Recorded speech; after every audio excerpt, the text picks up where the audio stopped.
Bonjour Paul. Bonjour Michel. Nous commençons une nouvelle vidéo avec toujours l'approfondissement des scénarios positifs pour le futur de l'humanité, en soulignant déjà les grands virages qui sont en train d'être pris. On en parlait en préparant l'émission. Déjà, je dois souligner, moi-même qui reviens de Chine, le choix du gouvernement chinois et du président chinois de faire de la civilisation écologique un axe majeur de ces prochaines années en Chine. Et nous avons pu constater un vrai engagement dans ce domaine, en plein de domaines. Cette civilisation écologique est pensée comme devant englober toute la société, d'où le terme civilisation. Donc qu'un des pays les plus polluants actuellement, et d'ailleurs parce qu'eux-mêmes sont touchés terriblement par la pollution, Pékin est irrespirable. On en est à créer des bulles pour les écoles, pour que les enfants ne soient pas intoxiqués. C'est tout de même problématique pour un pays. Donc on voit bien que leur engagement, c'est à la fois un engagement parce qu'ils sont confrontés à cela, à la pollution dans leur vie quotidienne, mais c'est aussi un engagement politique au sens politique du terme, parce qu'ils voient bien l'importance stratégique du développement durable. Donc là, premier virage remarquable d'un des pays majeurs en pleine croissance aujourd'hui. Mise au point des objectifs du développement durable, des 17 objectifs du développement durable de l'ONU, grand accord pour la première fois dans l'histoire de l'humanité, l'ensemble de l'humanité se met d'accord sur des grands objectifs de développement durable, autres, il faut souligner ça, très positif. Et puis, effectivement, un peu partout sur la planète, on commence à vivre des expériences. Et en préparant l'émission, on se disait, bah, tiens, c'est intéressant de souligner ces expériences. Moi, j'avais envie de dire déjà les pays du Nord. Vous vouliez parler d'un des pays du Nord, la Finlande, qui tente même le revenu universel. Alors pourquoi le revenu universel pourrait être une solution pour la planète? C'est peut-être pas une solution pour la planète, mais c'est une solution pour une des conditions de notre survie, c'est-à-dire la paix sociale. La paix sociale. Et la redistribution. Et la redistribution, parce qu'il est... C'est une constatation qui avait été déjà faite aux États-Unis dans les années 60. Il ne sera plus possible dérémunérer une majorité de la population comme étant salariée à l'avenir, en raison de la disparition du travail. On ne pourra pas... On peut essayer de répartir le travail qui restera dans l'ensemble de la population, mais le mouvement va se faire tellement rapidement que c'est une bataille perdue. Il faut rappeler qu'il y a 70% des métiers de demain des métiers d'aujourd'hui qui devraient être supprimés par justement la fameuse intelligence artificielle. Le paradoxe, ce ne sera pas par l'intelligence artificielle, c'est l'informatique de type absolument classique qui remplace déjà quand les sténodactylos ont disparu, ce n'est pas parce que les emplois ont été délocalisés en Extrême-Orient, c'est parce qu'elles ont été remplacées, mais par de l'informatique de base. Il s'agissait simplement de bases de données pour avoir le vocabulaire, d'avoir un petit système qui permettait d'effacer des caractères, nous sommes très familiers de ça. Ce n'était pas l'intelligence artificielle, et la plupart des boulots qui disparaissent maintenant, ce n'est pas encore de l'intelligence artificielle, mais ça va venir. De l'intelligence artificielle, même pour des tâches réputées nobles et impossibles d'être remplacées, que, effectivement, demain est déjà... L'intelligence artificielle pourrait remplacer les avocats, les médecins. Les médecins, oui. Les médecins, les conducteurs de camions. Oui, mais il y a deux choses. On a remplacé des gens pour lesquels il était facile de définir pour la machine leurs tâches, comme avec des robots remplaçant des ouvriers à la chaîne. Mais il y a aussi une incitation à remplacer les emplois qui sont très bien payés, parce qu'ils coûtent cher.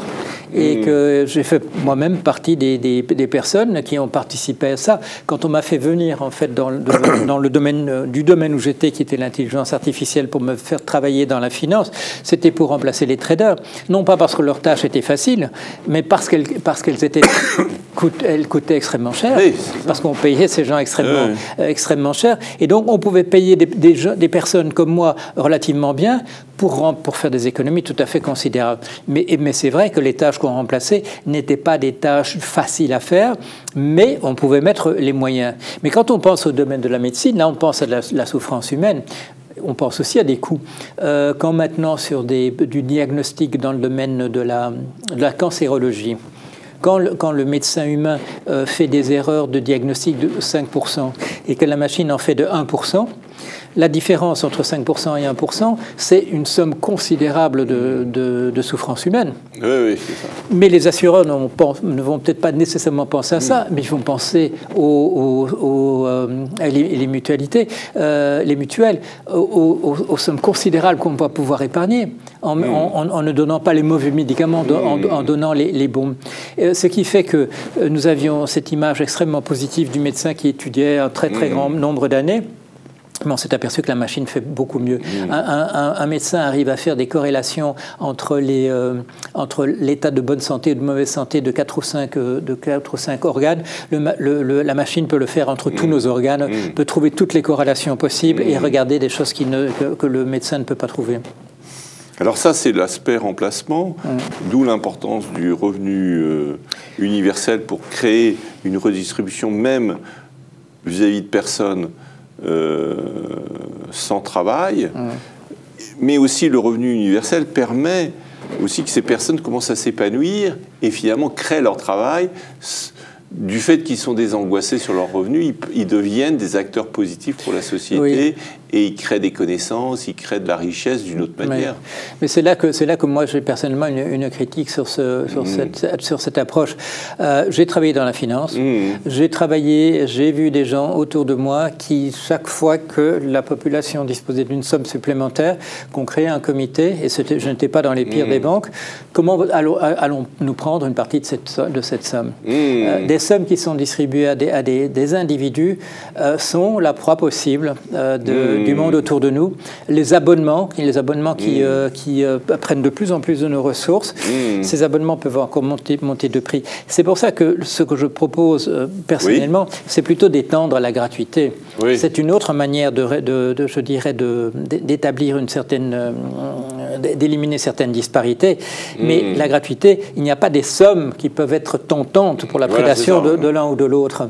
Il y a un exemple très intéressant là-dessus, un cas que j'ai étudié qui me fascine, c'est la situation très particulière du Danemark par rapport à l'éducation, où l'éducation est vraiment gratuite au sens où les livres sont gratuits, les cafétérias à l'intérieur des universités sont gratuites, donc il y a une ouverture, une possibilité pour toute personne à tout moment de sa vie d'aller, en quelque sorte, se réfugier dans l'université, apprendre, manger et continuer à se développer.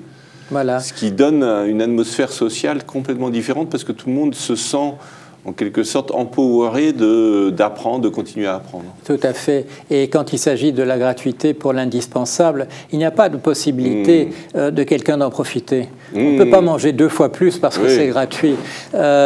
Et une étude a été faite en Angleterre, c'est récent, ça date du mois de novembre l'année dernière, une comparaison entre ce qu'ils ont appelé, c'est une étude de University College à Londres, entre ce qu'ils ont appelé le revenu universel, que nous connaissons, mais ce qu'eux ont appelé les services universels. Et les services universels, c'est justement ce principe, revenir à l'éducation gratuite, revenir à la santé entièrement gratuite, mais l'étendre aussi au transport de transport local, de proximité, au logement sous sa forme élémentaire, à l'alimentation sous sa forme élémentaire. Et le système existe déjà aux États-Unis qu'on appelle les food stamps, qui sont donc des bons qui ressemblent un peu aux anciens bons de rationnement, mais qui permettent aux familles d'acheter, non pas du whisky ou du caviar, mais d'acheter de la nourriture de forme élémentaire. Et l'avantage de la gratuité sur l'indispensable, c'est qu'elle coûte beaucoup moins cher.